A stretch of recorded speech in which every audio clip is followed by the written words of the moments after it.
how do you think tariffs will affect the economy? I mean, tariffs are actually, we've had a lot of experience with them. They're an act of war to some degree. How do you think tariffs will impact inflation? Over time, they're a tax on goods. I mean, the tooth fairy doesn't pay up. I mean, and see, you always have to just, and then what? You always have to ask that question in economics. Always say, and then what? So is there an answer for that when people say, inflation persists, consumer prices keep going up, when's the end in sight? No, prices will be higher 10 years from now and 20 years from now and 30 years from now. And what do you think about what's happening in Washington right now? About efforts to I think it's Washington. Yeah.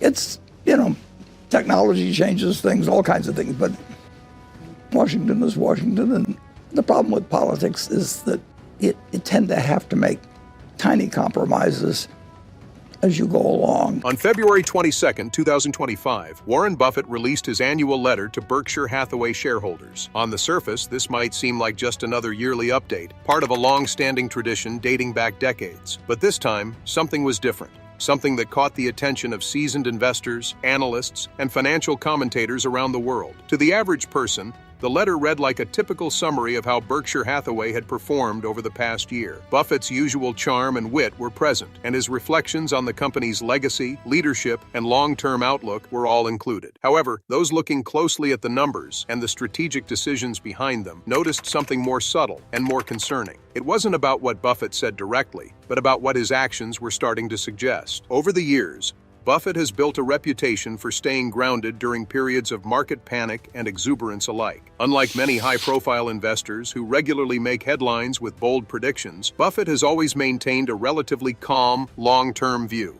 He tends to avoid speculative language and prefers to focus on fundamentals. If there's one thing the market has learned from him, it's this: watch what he does, not what he says. So, what exactly is he doing now that's causing such a stir? It starts with cash. As of the end of 2024, Berkshire Hathaway held more than $334 billion in cash and short-term treasury bills. That figure alone is record-breaking. But what's more significant is how quickly the cash position has been growing over the past few quarters. Not only has Berkshire been holding on to more cash, but it's also been steadily selling off equities, including some of its most high-profile holdings. For someone like Buffett, this shift is anything but ordinary. Berkshire Hathaway has long been known for being a net buyer of stocks. That has been true for most of the company's history, dating back to the 1960s. The business model has always centered around identifying undervalued businesses, buying significant positions, and holding them for the long term. Buffett's belief in this strategy hasn't wavered, even during downturns. That's what makes this recent trend particularly unusual. Since the fourth quarter of 2022, Berkshire has been a net seller of equities for 9 consecutive quarters. This has never happened before in the company's history.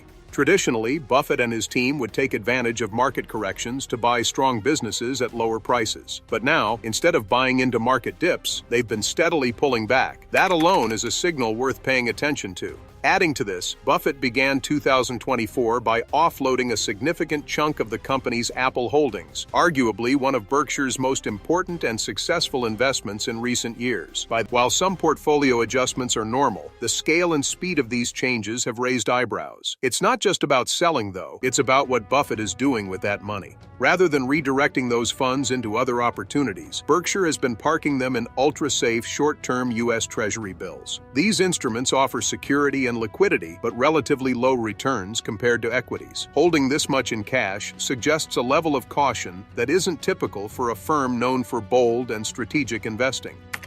This raises questions. What does Buffett see that others might be missing? Is this just a matter of playing it safe amid high valuations? Or does he believe there's something more serious coming? While Buffett himself hasn't issued any outright warnings or market forecasts, his recent public appearances hint at a certain level of discomfort. In an interview from early March 2025, when asked about his view on the current economy, he responded with a short and somewhat evasive answer. He stated that he couldn't talk about it right now and shifted the discussion away from economic matters altogether. This might not seem like much on the surface, but for someone known for offering thoughtful, often lengthy perspectives on the market, it stood out. In that same interview, he briefly touched on the topic of tariffs, calling them an act of war to some degree. While not directly connected to his investment decisions, comments like these suggest a broader sense of unease about global economic relations and how they might impact financial markets in the near future. To understand why this is significant, it's worth remembering that Buffett has always been very intentional about what he says, and more importantly, what he doesn't say. His reluctance to make definitive statements isn't new, but when paired with decisive financial moves, like reducing equity exposure and building cash reserves, it starts to paint a more telling picture. This is not to suggest that Buffett has suddenly turned into a doomsayer. Far from it. He has consistently said that he doesn't believe in timing the market and that predicting short-term moves is a fool's game. Still, his long-term perspective means he's always thinking about risks on the horizon, even if he chooses not to talk about them openly. In previous years, Buffett has been very clear about his optimism in American businesses and the resilience of the U.S. economy. That optimism hasn't necessarily disappeared, but right now, it's being overshadowed by the quiet, calculated decisions that suggest preparation rather than expansion.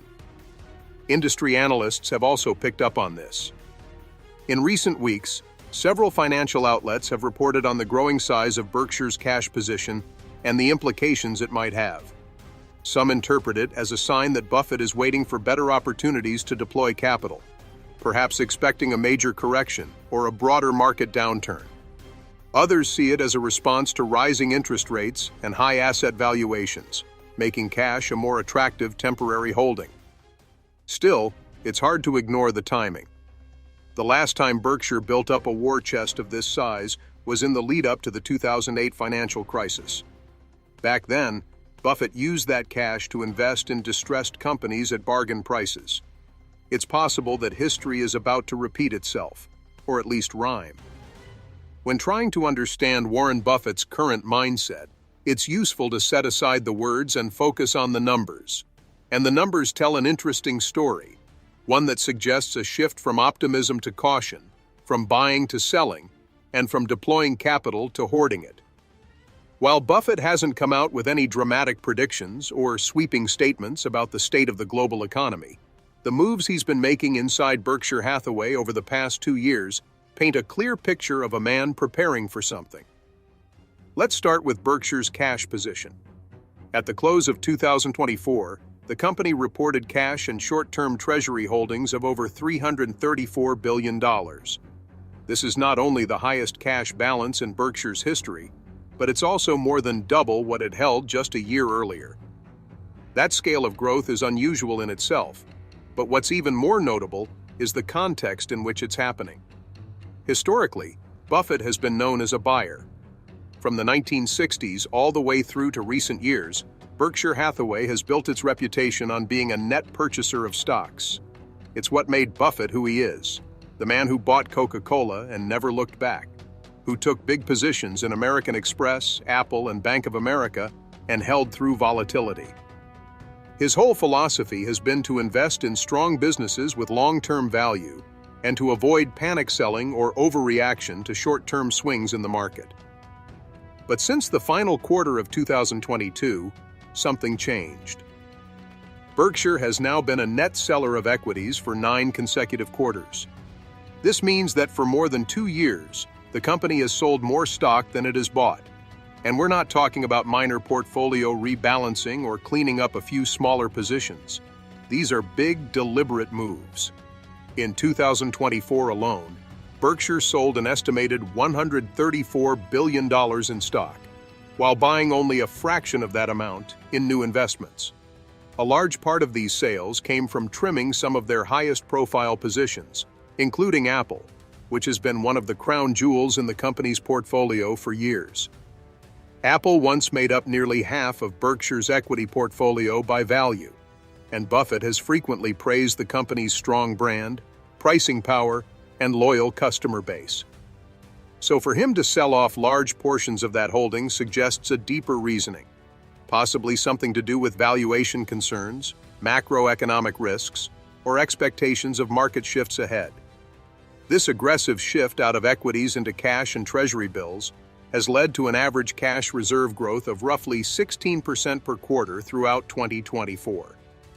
That's a sharp increase compared to previous years, where quarterly cash growth was typically in the low single digits. The acceleration is hard to ignore. When asked about these moves, Buffett has kept things vague. In a rare interview from March 2025, he was asked directly about the state of the economy. His answer was short and somewhat evasive. He said it was the most interesting subject in the world, but declined to speak on it at that time. For someone who's usually candid and insightful when it comes to economic commentary, that's an unusual response. It left many wondering whether Buffett was choosing his words carefully or avoiding them altogether. In the same conversation, he also made a remark about tariffs, calling them an act of war to some degree. That may not have been a direct statement about his investment strategy, but it does hint at a larger concern around geopolitical tensions, trade conflicts, and global instability, factors that can affect markets in unpredictable ways. If Buffett is concerned about the broader macro environment, it makes sense that he would favor holding safe, liquid assets over risking capital in a potentially unstable market. It's worth noting that Buffett has a history of building up large cash positions ahead of major downturns. He did it in the early 2000s before the dot-com bubble burst, and again in the years leading up to the 2008 financial crisis. In both cases, he waited until asset prices had dropped significantly before deploying that cash into new investments, often securing favorable deals and emerging stronger in the recovery. So the current trend seems familiar, at least in principle. It's not that Buffett is running for cover, but rather that he's waiting patiently for the right opportunities to emerge. With valuations still high in many parts of the market and interest rates remaining elevated, there's an argument to be made that sitting on the sidelines, at least temporarily, is the smart move. Another way to look at it is through the lens of opportunity cost. Buffett has always said that cash isn't just a defensive asset, it's an option. It gives him the flexibility to move fast when the right deal appears. And in times of uncertainty, that kind of flexibility can be incredibly valuable. If prices fall, if companies get squeezed, or if broader market sentiment turns negative, Buffett wants to be in a position to strike. That's not to say he's been entirely inactive. Berkshire has still made a few targeted investments, particularly in the energy sector and Japanese trading houses. But the overall trend has been unmistakably conservative.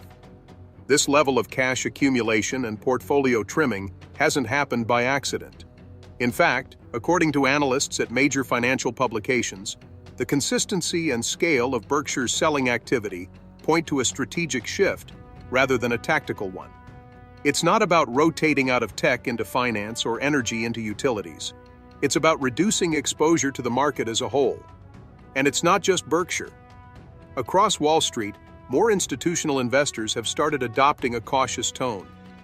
With uncertainty around inflation, potential recession risks, rising debt levels, and geopolitical instability in regions like the Middle East and Eastern Europe, the outlook for the next 12 to 24 months is far from clear. Even major central banks have begun to walk a tightrope between controlling inflation and supporting economic growth. This has created a highly complex and volatile investment environment. Buffett, at 94, is also keenly aware of the long-term stewardship of Berkshire Hathaway. Preserving the company's strength for future generations of shareholders is part of his legacy.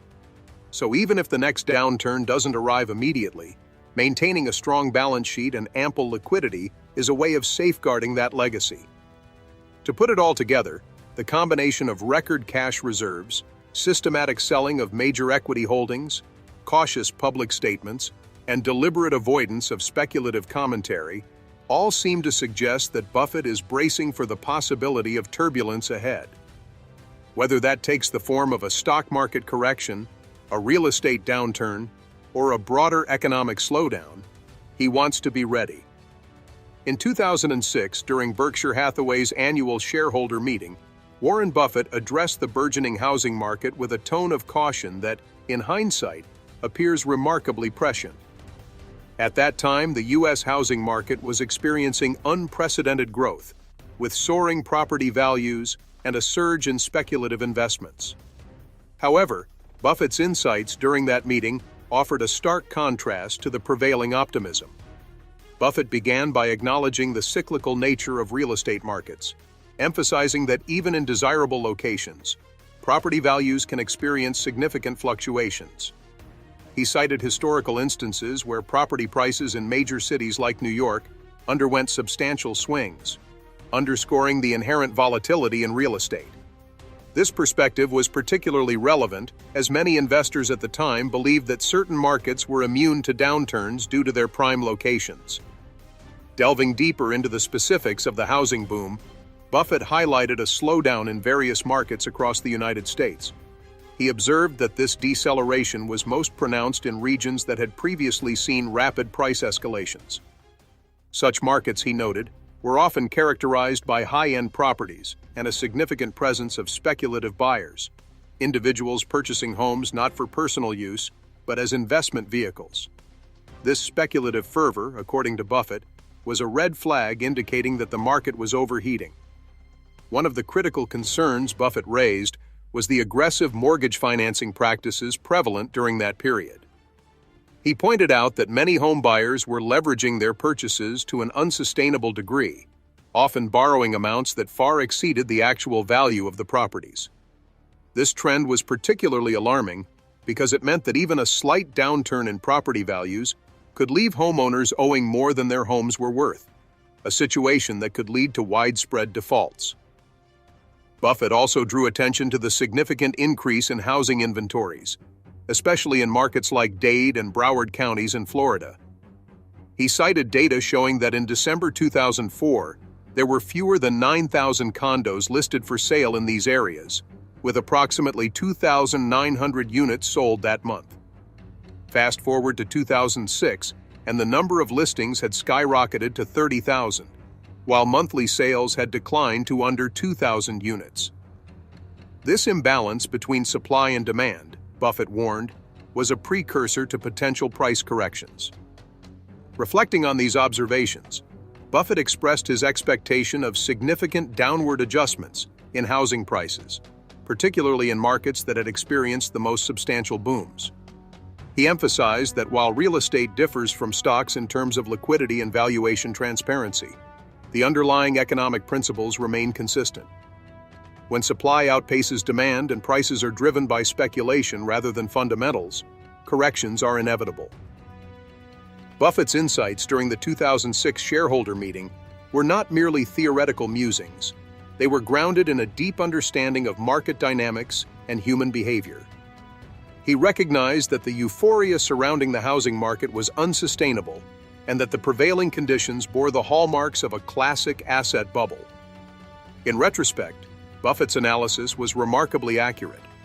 The housing market did experience a significant downturn starting in 2007, leading to the broader financial crisis of 2008. The speculative buying, aggressive lending practices, and oversupply of housing units culminated in a collapse that had far-reaching economic consequences. Buffett's cautious stance during this period wasn't limited to his public statements.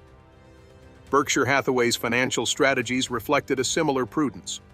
Leading up to the crisis, the company accumulated substantial cash reserves, positioning itself to weather the impending storm and capitalize on investment opportunities that arose during the market downturn. This episode serves as a testament to Buffett's investment philosophy, which emphasizes the importance of skepticism during periods of widespread optimism and the value of maintaining liquidity to navigate uncertain times. His ability to identify and articulate the risks in the housing market before the crash underscores the significance of critical analysis and the dangers of succumbing to market euphoria. In conclusion, Warren Buffett's commentary during the 2006 Berkshire Hathaway shareholder meeting stands as a prescient warning about the perils of speculative bubbles and the importance of adhering to fundamental investment principles. His insights remind investors of the cyclical nature of markets and the necessity of maintaining vigilance, especially when faced with widespread exuberance.